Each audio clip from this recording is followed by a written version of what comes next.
Hi, how are you? I hope you're having a beautiful day or evening, depending on where you are.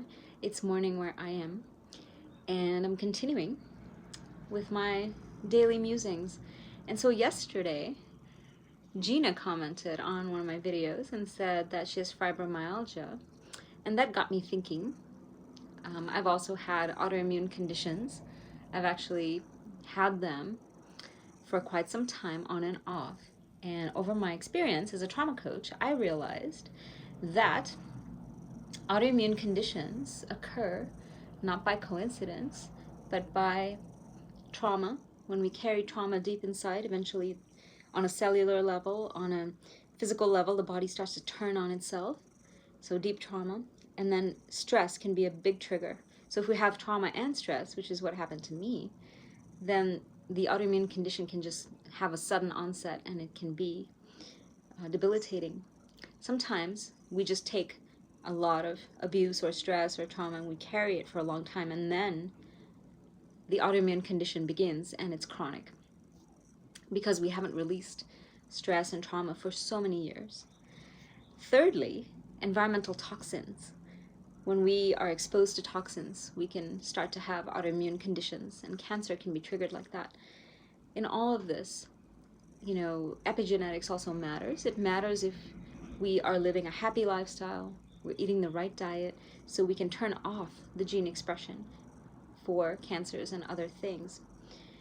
In some cases, that may not be useful. It may not be possible to turn off the gene expression because we already have contracted the autoimmune condition and it works differently. For example, if it is toxins, like with Hashimoto's, for example.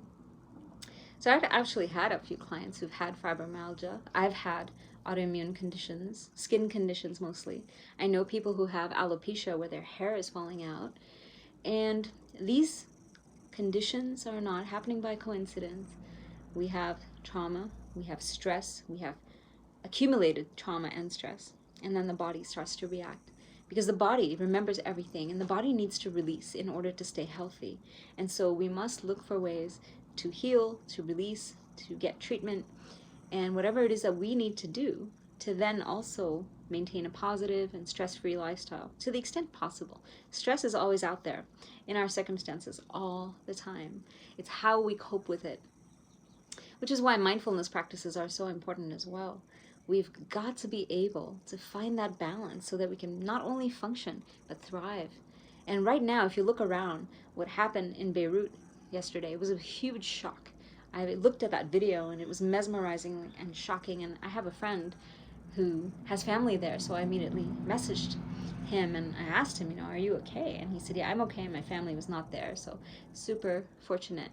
But, if you look at COVID-19, this morning I had a message from a very dear friend that I went to college with, and she has COVID-19. And she's been living in close quarters with her family, extended family too, because they're renovating their new house. So yes, this is a matter for concern, and I'm concerned about her, but I asked her to please stay positive and to take care of herself and to rest well, and of course to isolate and quarantine.